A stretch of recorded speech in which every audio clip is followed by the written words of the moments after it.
Okay, well, we are gathered here today to celebrate the impending release of this incredible new record, Wise Up Ghost, by Elvis Costello and Questlove.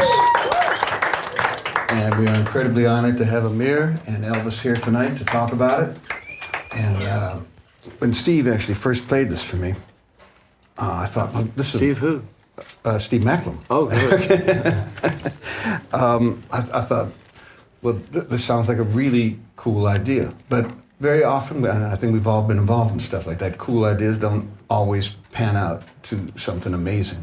But this is not only cool, but this is really one of the best records I've heard in the decade, man. It's really incredible. And I think a lot of it has to do with the fact that it's not forced, it's not scotch taped together. It's really, there's something about the way that you wrote these songs and put them together that's got real integrity to it. And I wonder if we could talk about the way you went about doing that. Well, you want to say? Okay. Yeah, there's, I guess, 9 sides to every story, so I'll tell mine in hopefully 2 minutes. So after 18 years of kind of being the hip-hop Grateful Dead, doing like 220 dates a year, the Roots get an opportunity to find a retirement plan. So cut to me inside of Lorne Michaels' office with Jimmy Fallon, and they're trying to give their best pitch on why we should turn our backs on this 18-year accumulated monetary heaven that we finally made, this mountaintop of, financial heaven, and why should we turn our backs on that and like just go to late night television? And so one of the things that Jimmy pitched was like, and you guys can have sitting guests every night. And he said, one night Q-Tip can sit in with you on Tuesday, and the next night maybe Herbie Hancock sits with you on Wednesday, and then Thursday someone like Elvis Costello. So I'm basically telling Steve back in my studio verbatim how that meeting went to his question, well, you think you're going to take this job or not at late night? And I said, yeah, they said, one night Tip sits in on Tuesday, and then Herbie on Wednesday, and then, Thursday, like Elvis Costello sits in. And then Steve was instantly like, yo, like just the light bulb went off. And I will say that, part of it was us spending more time at a home base with our families for those that were married with children. And a lot of it was, exposure to 5 million people a night. But I will say that 33.13% of the decision to take this job was like, we might run into Elvis Costello.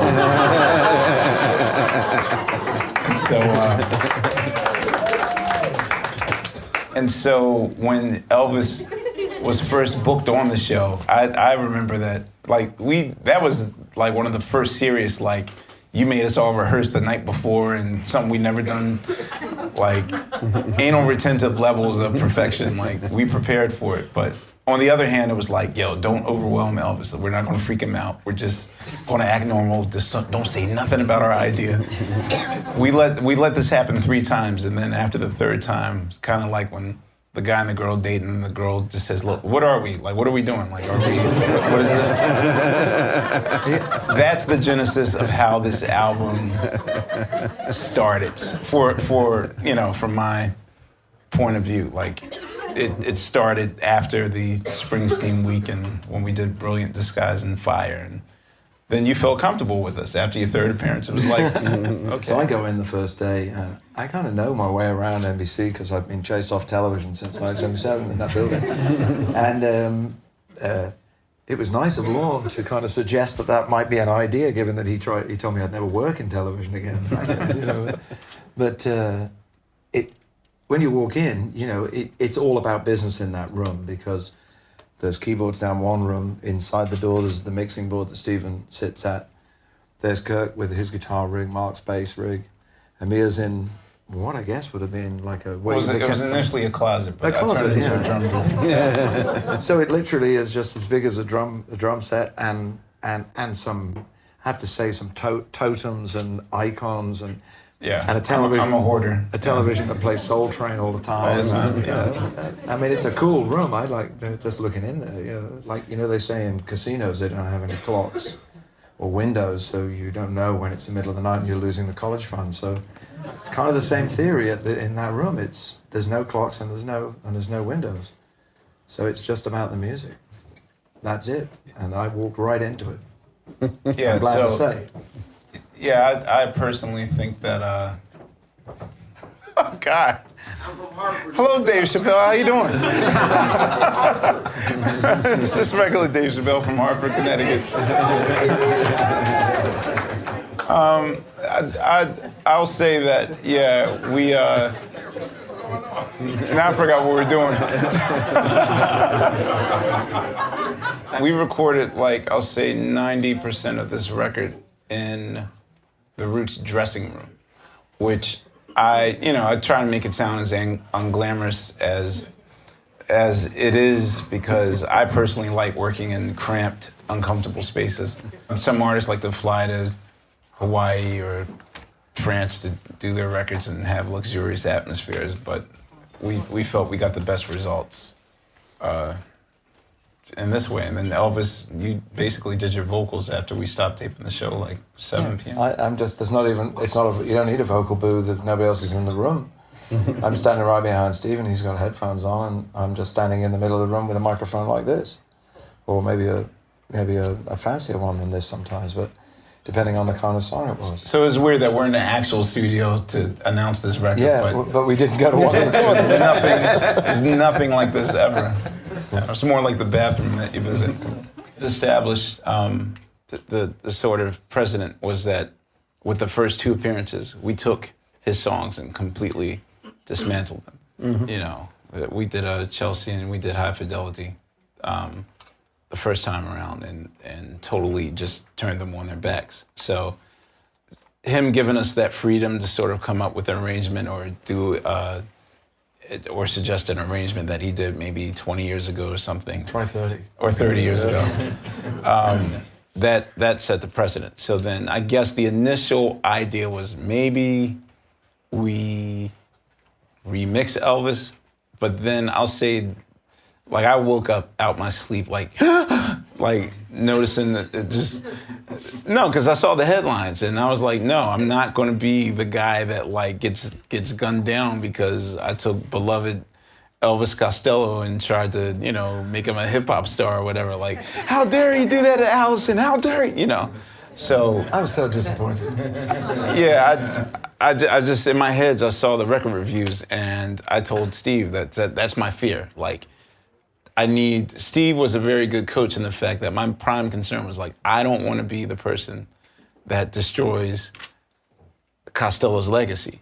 And so I think I did a pretty good job myself. So even though it's collage filled and, like people that we've let hear the record here, it's like, okay, well, I knew this line from this song, this line's from this song. It's a little both. Like musically, it's from a fresh perspective, and then some things are borrowed.